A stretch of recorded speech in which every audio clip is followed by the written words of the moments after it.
Howdy, Murders in the Building fans. Welcome to Tori Talks with Dr. S.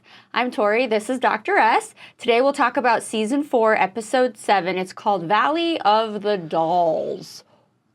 Oh, it's creepy. It's so creepy.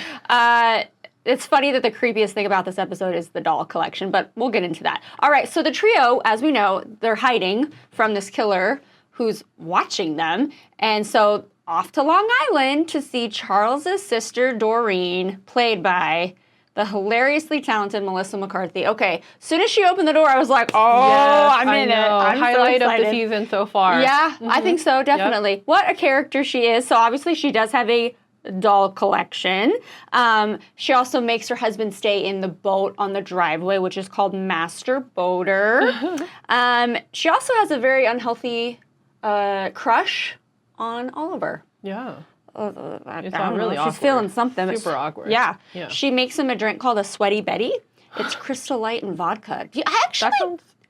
No. Okay, yeah. Good. I was going to say, at first, I actually thought, like, that could be good, but... It's a little genius, like, just to think I'll throw some powdered something as a mixer, but then I thought about it longer, and I was like, with vodka? No, that's just going to be really... With vodka, that's what it is, yeah, right. Like, maybe another diluted. liqueur. Yeah, you need to dilute vodka. I'm not a vodka shot person. Yeah. Like, you can mix it with something, but if it's just very, like, sweetened, pure vodka, it'll be like drinking sweet fire. Yes. Yeah. So they do tell Howard, so somebody knows where their whereabouts are, but he also told everybody also.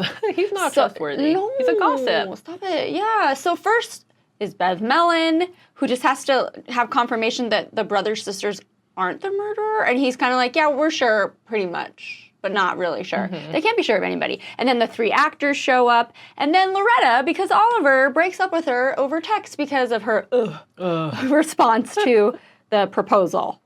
So, oh gosh, one of my favorite lines, because when she kind of sees like Doreen is all about Oliver, and Loretta is like, should I be worried about Doreen? And then Oliver said, everybody should be worried about Doreen. Oh my gosh. Where could they find so many dolls?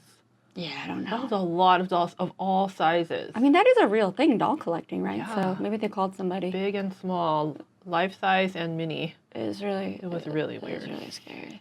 Loretta is there to smooth things over with Oliver, but also she gives Mabel some advice like, hey, maybe you should listen to the actors because they have to do a lot of implicit investigation when they're doing their roles, when they're doing research for their roles, right? Yeah. Which is true. That was actually really insightful, and know. they did have some good information, so I was like, yeah, that was good.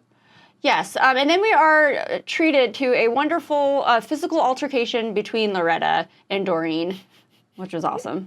And of course, great acting by Loretta just seals the deal. Yes, she love wins. it. Yes. And then it ends up, the whole Oliver-Loretta thing, everything's fine, because then she proposes. So we're good there. Doreen, back off. Happy for Oliver. Yes, very happy. Okay, so the actors have this epiphany, and they call everybody around their own murder board, and they mention that, well, you know what they do is they point out what we haven't thought of since season 1, the plot holes. Yes. Right? Yes. It's true. Who did poison the dog, Winnie? Who wrote that threatening note on and put it on the door about ending their podcast? And then also, who wrote the I'm watching you to Jan? We were so mad at those plot holes while they were happening, thinking, oh, this is so sloppy. Right? So were they sloppy and now they found a way to tie it back in? Or did they plant it this whole time? Did they know this whole time No that way. they would have to come back to this? No way. No, I don't think so either. Because they didn't even know they were going to have more seasons, did they? Yeah, no. It could have just been a one and done thing, but it was so popular. Yep. But what a genius way to address the criticism of the plot holes by tying them all together. Genious, I agree.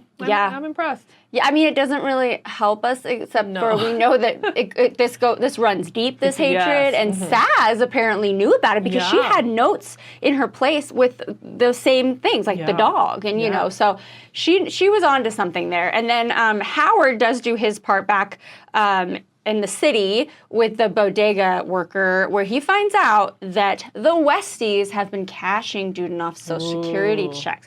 I don't think they murdered him. I just think that, well, they're taking advantage of a good situation because they all, Not that it's right, but I don't think that the murderer of Dudenoff. Yes. They're a different kind of wrong. But they did know that he died. Yeah, because they were, that's true, and they didn't admit it. Yeah, because if they knew to cash the checks.